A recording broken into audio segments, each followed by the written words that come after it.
예, 여러분 반갑습니다. 예, 자본, 생산성, 소득입니다.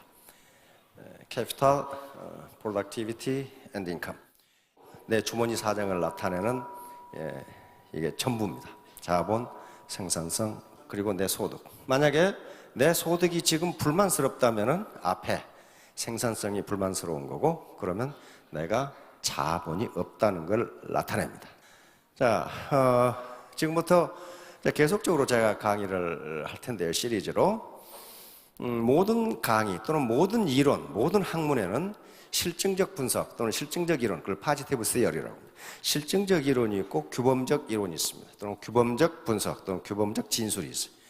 실증적 이론은 if then입니다. 만약 뭐뭇이라면 뭐뭇이다 라고 하는 현상을 과학적으로, 현상의 인과관계를 과학적으로 분석한 것을 실증적 분석이라고 합니다.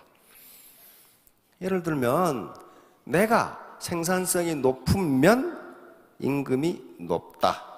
이건 과학적 분석이에요. 모든 농가의 배추 농사가 풍년이면 어떻게 됩니까? 배추 가격이 떨어진다. 이게 실증적 분석이에요. 현상을 있는 그대로 분석하는 거예요. 그러니까 실증적 분석에서는 그것이 좋다 나쁘다를 이야기하는 게 아닙니다. 만약 뭐뭇이라면 뭐뭇이다 라고 분석하는 게 실증적 분석이에요. 정부가 돈을 많이 풀면 물가가 오른다. 이게 실증적 분석이에요. 물가가 오르는 게 좋으냐 나쁘냐 하는 문제는 그건 차후 문제예요. 규범적 분석은 뭐가 좋다 나쁘다고 이야기하는 거예요. 그런데 제가 여기서 하는 강의는 모두 실증적 분석입니다. 좋다 나쁘다는 문제는 왜 제가 여기서 결론을 낼 수가 없냐면은 사람마다 가치관이 달라요.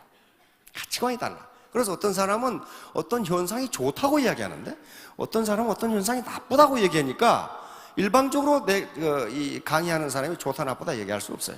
그건 철학적인 문제고 자기 신념의 가치관의 문제예요. 그래서 제가 여기서 하는 강의는 어떤 특정 사실이 또는 어떤 특정인이 어떤 특정 제도가 좋다 나쁘다가 아니고 만약 뭐뭇이면 뭐뭇이다. 요 문제입니다. 요 문제예요. 자, 그래서 앞으로 실증적 분석을 할 겁니다. 목표는 성공하시려고 그래. 여기 혹시 실패하러 오신 분, 나는 반드시 실패해야 되겠다. 그분은 여기 앉아 계실 게 아니고 이 정신병원에 가셔봐야 돼. 이거 성공입니다. 그런데 성공한 다음에 뭐 할 것이냐 하는 문제는 이제 개인적인 문제예요. 그렇죠? 내가 성공한 다음에 뭘 할 거냐? 불우이웃을 도울 거냐? 안 그러면 글로벌 리더가 돼서 세계 후진국들의 파트너들을 지원해 줄 거냐? 안 그러면 내가 선교 활동을 하는 목사님을 선교비를 지원해 줄 거냐? 그건 개인적인 문제예요. 성공한 다음. 일단 성공해야 뭔가를 할 수 있을 것 아니에요. 그러면 여기서 성공이라는 건 단기적인 소득 획득을 성공이라고 할 수가 없어요. 어느 달 베팅해가지고 5천만 원 받았어. 근데 그 다음부터는 빵이야. 그건 성공 아니에요. 안정적인 소득이 지속적으로 얻을 수 있는 안정적인 고소득이에요. 안정적인 고소득이란 말이에요. 그러면 여기서 이게 목표인데 성공하려면 안정적인 고소득이 있어야 되는데 그러려면 자본 축적이 반드시 필요해요. 자본 축적이 반드시 필요해요. 그래서 이 자본 축적을 하기 위한 이런 것들이에요. 이제 이런 것들이에요. 이 자본이 뭔가 하는 것은 또 이 시간은 다 얘기 못해요. 그러나 여기서 가장 중요한 게 인적 자본이에요. 인적 자본입니다. 내 자신이 자본을 얼마나 가지고 있느냐 하는 거예요. 그러니까 지금 요 자본 축적을 해야 된다. 그 밑에 이제 그러면 어떻게 될 거냐 하는 태도가 나오는데 요게 신사숙녀가 되려면 이렇게 해야 된다는 거예요. 근데 그게 엄청나게 어려워. 왜? 그게 무슨 오차 방정식을 풀어서 어려운 게 아니고 내 마음을 컨트롤하는 것이 그렇게 어렵단 말이에요. 우리 신사분들, 담배 피우는 분들 연말만 되면 금연해가지고 써붙여. 근데 한 달을 못 가. 내가 봤다고. 한 달을 못 가. 담배 끊는 거 하나 그렇게 어려워. 여자분들은 뭐라고 써붙여요? 다이어트. 그래가지고 딱 써붙이는데 누군가가 엄청나게 맛있는 치킨을 가져왔어. 그러면 다이어트 해야 되나 먹어야 되나 그러다가 에이 오늘까지만 먹고 내일부터 해야지. 이게 쉽지가 않아요. 그게 자기를 셀프 컨트롤하는 게, 자제력을 발휘하는 게 엄청나게 어려워. 그래서 어렵다는 거지. 이게 무슨 학문적으로 어려워서 그런 개념이 아니란 말이에요. 나를 이기는 게 어렵다. 나를. 자, 그러니까 구술이 서말이라도 어때요? 깨어야 보배. 그 말은 구술은 어때요? 굉장히 값진 거예요. 그렇죠? 아무리 그러니까 값진 것을 가지고 있어도 그걸 갈고 다듬어서 최종적으로 쓸모 있도록 완성을 하지 않으면 그것은 가치가 떨어진다. 지금 그런 말이에요. 그런데 우리 인간은 모두 나름대로의 재능이라고 하는 구술을 가지고 있어요. 여기에 지금 마틴 셀리그만이라고 하는 긍정심리학이라고 하는 새로운 학문을 창시한 이분인데, 이분이 세계의 모든 종교, 모든 철학을 전부 섭렵을 해가지고 인간이 추구하는 바가 무엇인가, 모든 종교에서 이것은 선이라고 하는 게 무엇인가를 찾아내고, 그러면 그거를 달성하기 위해서 인간의 재능이 무엇인가를 찾아내는데 그게 24가지야. 24가지. 모든 종교에서 이것은 옳다. 예를 들면 정직성, 이건 모든 종교에서 옳다고 그랬어요. 아니 어떤 놈은 종교가 불량한 것이 좋다, 그런 종교는 없더라 그런 말이에요. 근면성, 그것도 모든 종교가 이건 선이다 그렇게 얘기한 거예요. 그 다음에 창의성, 열성, 학습, 이거 전부 좋다고 한 거예요.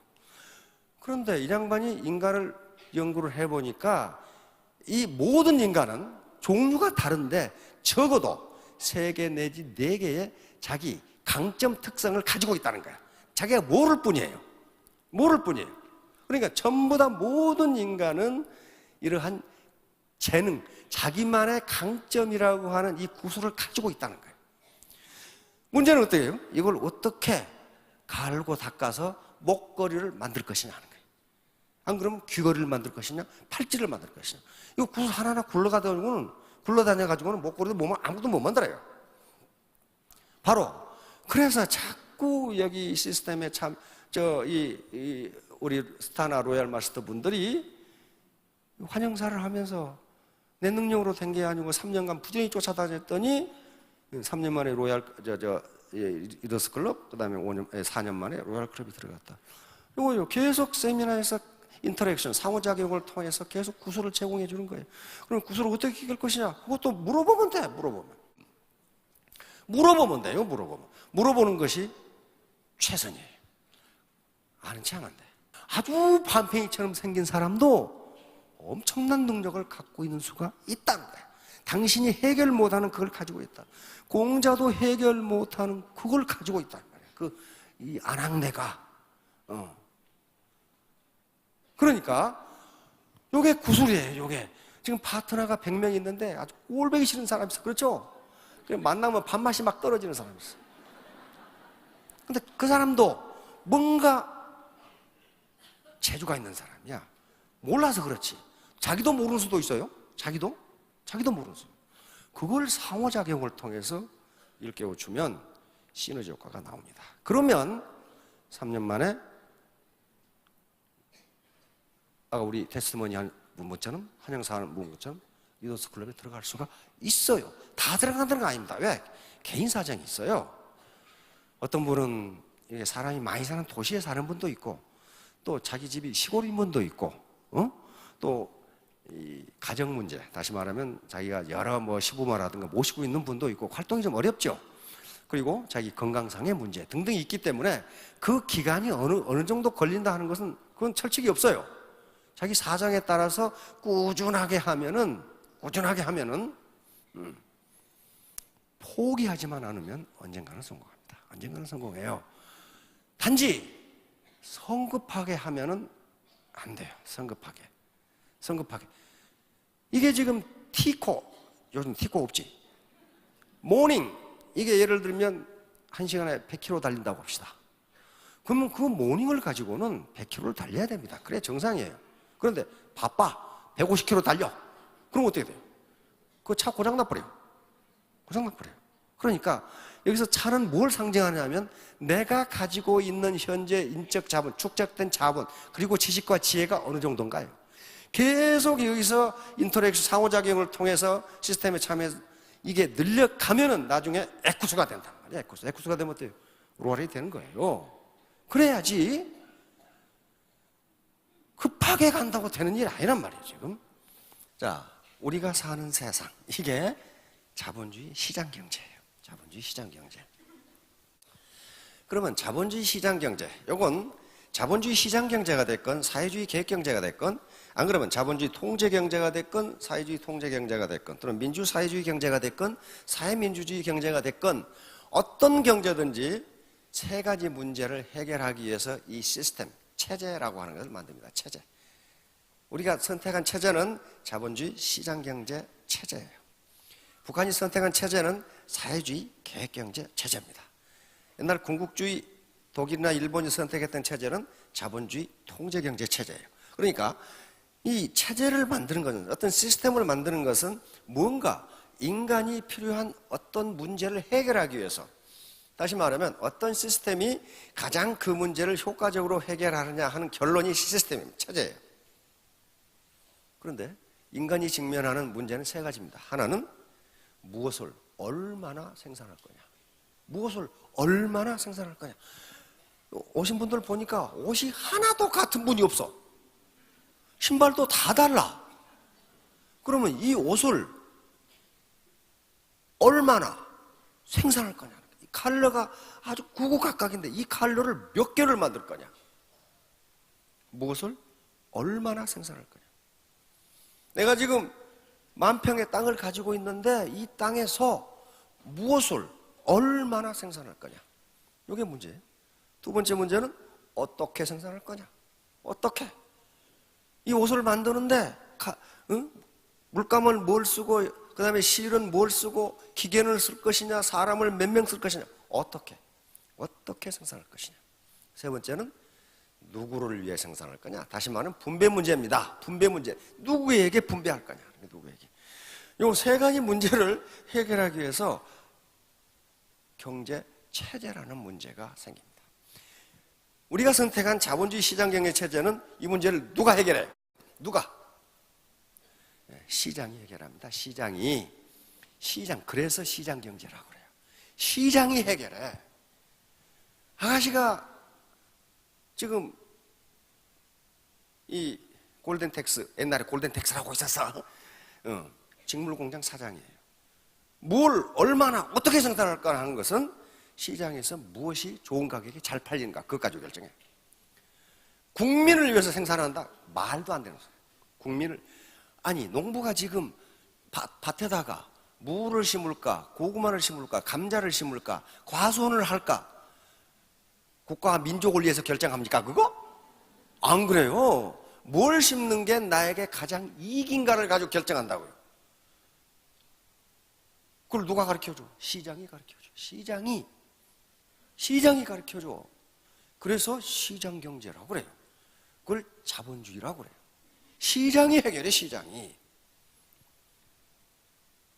그런데 거기다가 양파를 심으면 시장에서 좋은 가격에 잘 팔릴 거라고 판단했는데 다 그렇게 판단해가지고 양파 풍년이 들어서 양파가 똥값이 됐어. 그럼 어떻게 돼? 인건비도 안 나와요. 종잣대도 안 나와. 그렇죠? 그 책임을 누가 져야 돼? 자기가 지는 거예요. 이게 시장경제. 자기가 왜? 자기가 그거 심었잖아요. 자기가 심었어요. 그 동사무소에서 심으라고 한 거 아니에요. 고추 파동 나면 그러는데 고추 리아카에다 싣고 동사무소를 쫓아가. 그건 말이 되지 않아. 너가 고추 심으라고 그랬어요? 자본주의 시장경제의 원리는 내가 결정해. 내가 의사결정을 하고 내가 책임을 지는 거예요. 사회주의 계획경제는 그렇게 안 해요. 사회주의 계획경제는 너 뭐 심어? 이렇게 한다. 자기 결정 안 해. 그러니까 이걸 모르니까 고추 리아카에 싣고 동사무소에 쫓아가는 거예요. 그 동사무소에 심으라고 그랬냐고, 그 사람들이. 그러면 누가 돈을 버느냐 하면은 의사결정은 항상 미래에 일어날 일을 현재 결정합니다. 그렇죠? 미래에 일어날 일을 내가 현재 결정해. 그렇기 때문에 미래를 합리적으로 예측한 사람은 합리적 의사결정의 대가로 돈을 벌어요.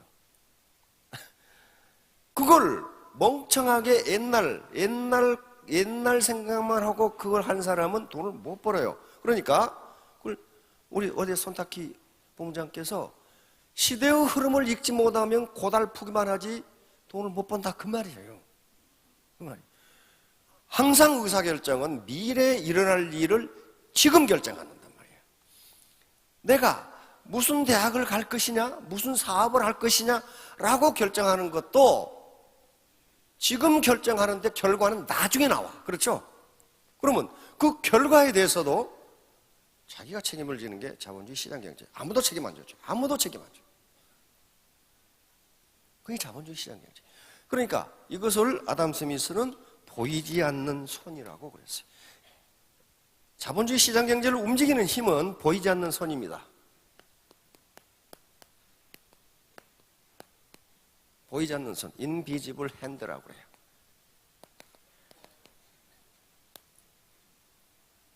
이 인비지블 핸드가 보이지 않는 손이 뭐냐 하면 시장이에요. 시장 또는 시장 가격이에요. 가격 마켓 시스템 또는 프라이스 시스템이라고 합니다. 왜 애터미 사업을 하겠다고 결심을 하셨어요? 내 노동의 가격이 여기서 높을 것 같다고 판단했기 때문에. 그렇잖아요. 내 돈벌이는 내 노동의 가격이에요. 노동의 가격이라고.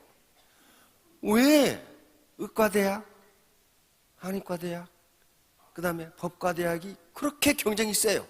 치과대학이. 지금 내가 예측해 보건대 그 대학을 졸업하면 내 노동의 가격이 높아질 것 같다고 생각하니까 그렇게 한 거예요. 그렇게 한 거예요. 왜 변호사가 되려고 그래요? 똑같이 8시간을 일하는데 변호사에서 일하는 것이 내 노동의 가격이 높다고 생각된단 말이에요. 그러니까 이 가격, 이 시장이에요. 변호사 시장, 의료 시장, 이 시장이 모든 문제를 결정을 해요.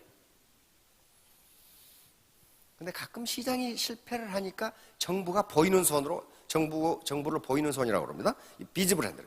보이는 손이 개입하는 거지. 모든 문제는 시장이 해결합니다. 그럼 시장이 해결한다는 것은 뭘 의미하냐면은 자본주의 세상에 사는 사람들은 네 문제는 네가 해결하라. 네가 해결하라. 정부는 최소 한도에 아까 전에 우리 오승현 그 노인연금 얼마? 20만 원. 그 정도를 정부가 해결해줘요. 기초. 아주 굶어 죽지 않을 정도로. 나머지는 해결 안 해준다.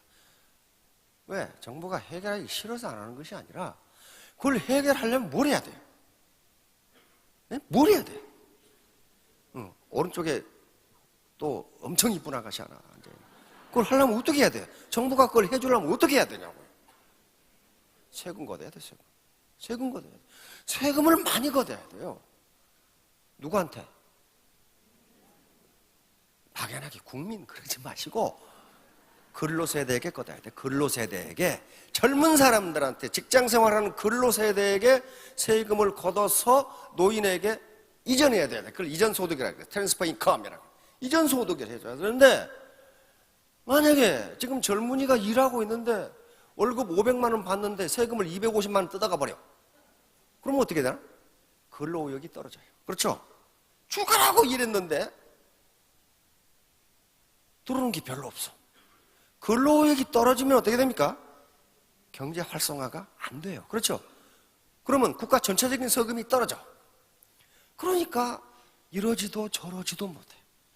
그래서 우리 학자들이 하는 얘기가 그래요. 우리나라 재정이라는 게 키 큰 놈 짧은 집을 덮고 자는 거하고 똑같다. 발을 덮으면 가슴이 나오고 가슴을 덮으면 다리가 나오고 배를 덮으면 팔이 나오고 다 덮을 수가 없어요.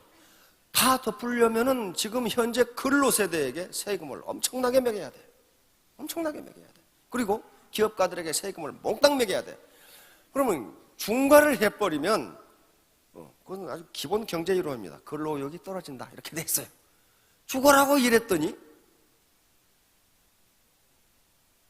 일하지 않는 세대를 위해서 세금을 너무 많이 뜯어간다. 그러면 나도 못하겠다 이렇게 된단 말이에요. 그러니까 세금을 또 함부로 올릴 수도 없어요. 올릴 수도 없어요. 어떻게 하는 것이 최적이나 하는 것은 경제학자들이 계산을 합니다. 세금을 어느 정도 하는. 그러니까 모든 문제는 개인이 해결하라 하는 것이 자본주의 시장경제의 작동 원리예요. 자, 이거 보세요. 그러면 자본이 뭔가를 알 수 있어요. 이제 문전옥답하고 천수답하고 어르신 어떤 것이 비싸요? 아이고 당연히 문전옥답이 몇 배 비싸요. 그렇죠? 옛날에 천수답은 하늘에서 비가 와야 못 심고 비 안 오면 못 심고. 문전옥답이 비싼 이유는 생산성이 높기 때문이에요. 다른 거 아무것도 없어. 땅 면적이 같아도 면적당 생산성이 높아. 그 말은 문전옥답이 옛날에는 그걸 비옥하다 그랬어요. 비옥한 땅이다. 그래서 비옥하다는 말을 지금도 씁니다. 생산성이 높아서 그래요. 면적이 넓어서 그런 게 아니에요. 면적이 문제가 아니고 생산성이 높은 거예요. 생산성이. 예를 들면 아가씨하고 옆에 지금 저 아저씨하고 아저씨가 덩치는 크지만은 아가씨가 덩치가 작지만은 아가씨 생산성이 더 높다면 덩치 큰 아저씨보다 임금이 높다 그런 말이에요 지금. 그러니까 덩치 가지고 임금이 결정되는 게 아니라고 말이에요. 생산성 가지고 결정이 돼요. 자, 여기 강남의 상가하고 봉천동 상가하고 그건 비교 자체가 안 돼요. 같은 면적인데 강남은 엄청나게 비싸. 조그마한 커피숍 하는데 뭐 월 임대료가 1억 그래. 그러면 앞에서 제가 모두의 이 실증적 분석을 한다고 그랬습니다. 이것은 그 건물주가 나쁜 놈이다. 그런 말이 아니에요. 그 건물주는 자본주의 시장 경영에서 매우 합리적으로 자본을 활용하고 있는 겁니다. 그러면 거기에 커피숍을 들어간 그 사람은 미친놈이냐 이게 아니에요. 월 임대료 1억을 내고도 남으니까 들어간 거예요. 그렇죠? 그렇다면 그 면적에서 나오는 생산성이 엄청나게 높아요. 그러면 그걸 자본 생산성이라고 그래요. 자본 생산성. 자, 그 다음에 현대자동차 근로자하고 중소기업 근로자. 이 중소기업 근로자가 다 무슨 뭐 기술이 없다 그런 말 아닙니다. 평균을 의미하는 게 평균적으로 현대자동차 근로자가 가지고 있는 인적 자본 축적 정도가 높다 그런 말이에요. 기술이 좋다 그 말이에요. 기술이 좋다. 마찬가지로 요 버스 비행기 조종사하고 버스 운전기사 비행기 조종사가 연봉 최소한 1억 이상이죠. 한 개인이 가지고 있는 그 신체 내에 가지고 있는 자본 축적 정도가 다르니까 임금이 다를 수밖에 없어요. 자, 이승엽 선수하고 보통 선수. 이승엽 선수는 연봉이 수억이에요. 그렇죠? 보통 선수는 3천만 원도 안 돼. 왜 그래요? 왜 그래? 이승엽이 이뻐서? 왜 그랬어요? 오른쪽 아가씨. 이승엽이 왜 연봉을 몇십억을 받냐고. 다른 선수는 방망이 휘두르는 것은 마찬가지인데 왜 그 선수는 3천만 원밖에 못 받냐고. 왜? 무슨 생산성? 야구의 생산성이 뭐예요? 안타, 홈런이 생산성이에요.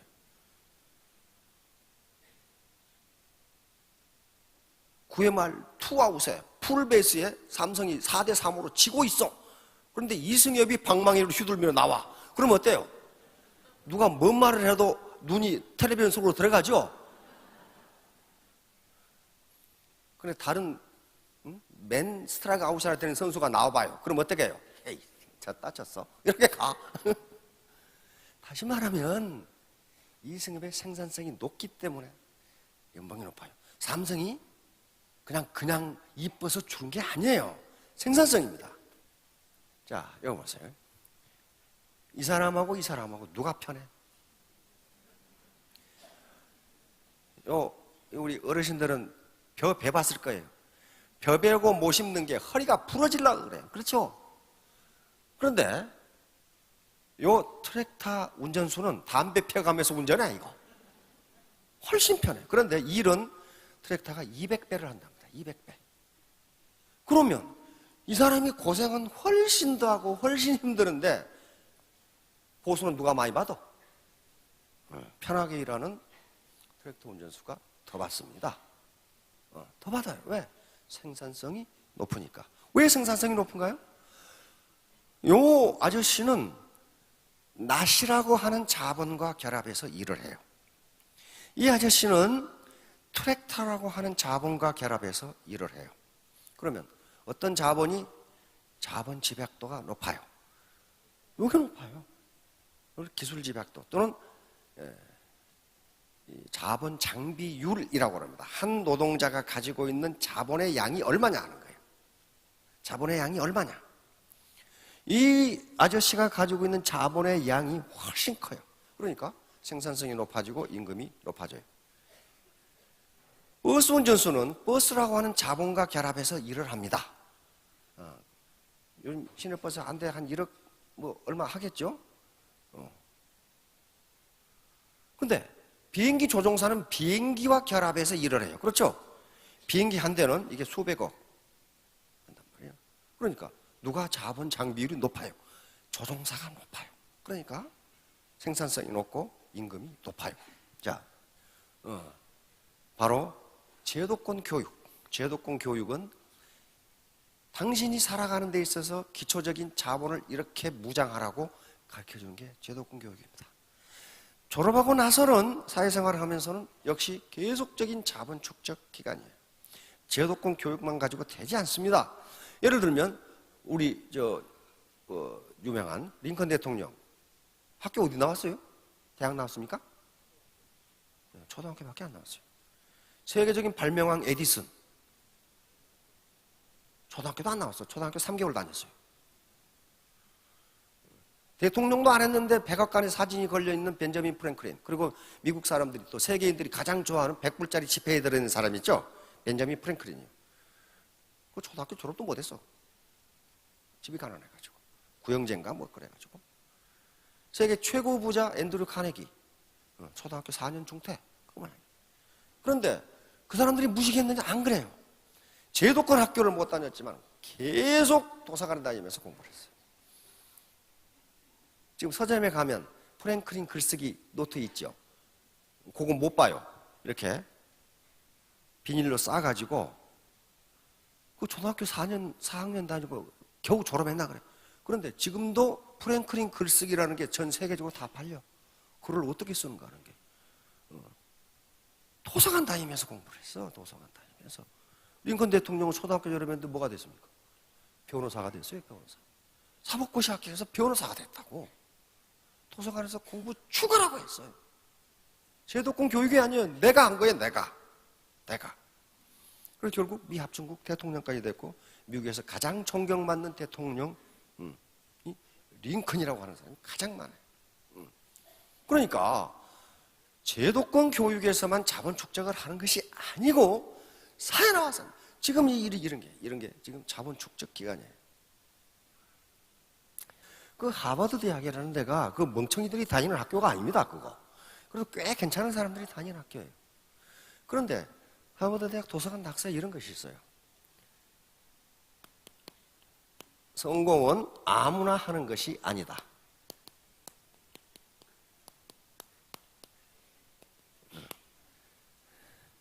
철저한 자기관리.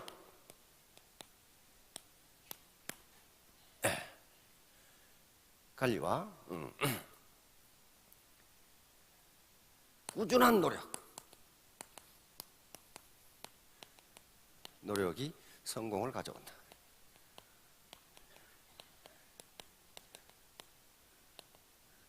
자, 하버드 대학은 그 멍청이들이 하는 학교가 아니에요. 머리가 굉장히 좋아요. 좋은데 성공은 머리가 좋아야 한다. 그런 말은 한마디도 없어요. 성공은 아무나 하는 것이 아니다. 철저한 자기관리, 셀프 컨트롤이에요. 셀프 컨트롤, 자기관리. 자기관리를 한다는 게 계속 평생 학습을 해나가는 거란 말이에요. 그리고 꾸준한 노력. 그것이 성공을 가져온다. 이게 도서관에 있는 낙서예요. 도서관. 그러니까 천재는 머리 천재가 IQ 천재가 아니고 노력의 천재들이에요. 노력의 천재. 노력의 천재. 지금 시중에 베스트셀러가 된 책 중에 하버드 새벽 4시 반이라는 책이 있어요. 하버드 새벽 4시 반. 새벽 4시 반에도 도서관에 자리가 없어. 아이비리그 대학이 다 그래요. 그러니까 도서관이 24시간, 학교 교실이 24시간 불이 꺼지질 않아. 거기서 공부하는 학생들 때문에. 그러니까 우리 같은 보통 사람이 아무 노력도 안 하고 꼼수 가지고 돈 번다? 에이, 그거 안 돼요. 그거 될 것 같으면 다 꼼수 부리죠. 그거 안 돼요. 자본 축적이 안 돼 있는 상태에서는요, 꼼수에 할아버지를 써도 돈 못 벌어요. 안 됩니다, 그거. 왜? 옆에 사람이 바본가요? 꼼수인 것을 금방 알아차려. 옆에 사람이 다 바보라면 속을 수 있어. 바보 아니에요. 스폰서가 꼼수를 쓰면 파트너가 모를 것 같은데 금방 알아버려. 하루도 안 지나서 알아버려 그냥. 안 통해요. 자, 결국은 우리가 축적해야 할 자본은 인적 자본입니다. 우리 을지문덕 장군, 을지문덕 장군 살수대첩 단 몇만의 병력으로 수나라 대군 130만을 격파해버린 사람. 을지문덕이 아니면 해낼 수가 없어요. 우리 계백 장군, 김유신 장군, 강감찬 장군, 이순신 장군, 전부 우리 병력이 열세인 상태에서 적을 격파해버린 장군들이. 그렇죠? 무세한 게 아니었어요.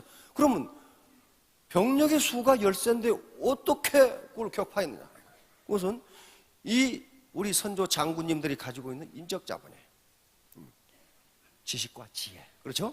전술 전략, 요걸 가지고 있었어요. 그러니까 전술 전략, 지식과 지혜, 자본 축적이 전혀 안 돼 있는 상태 일하면 골병만 든다니까요. 골병. 그러니까 스폰서가 나만 똑똑하면 될 것 같은데 그거 잘 안 돼요. 끌어안아야 돼요. 끌어안아야 돼. 모든 인간은 자기 나름대로의 강점을 가지고 있다고 그랬죠. 그 강점이 뭔지를 몰라. 어떤 경우는 자기도 모르는 경우가 있어. 자기도 모르는 경우가 있어요.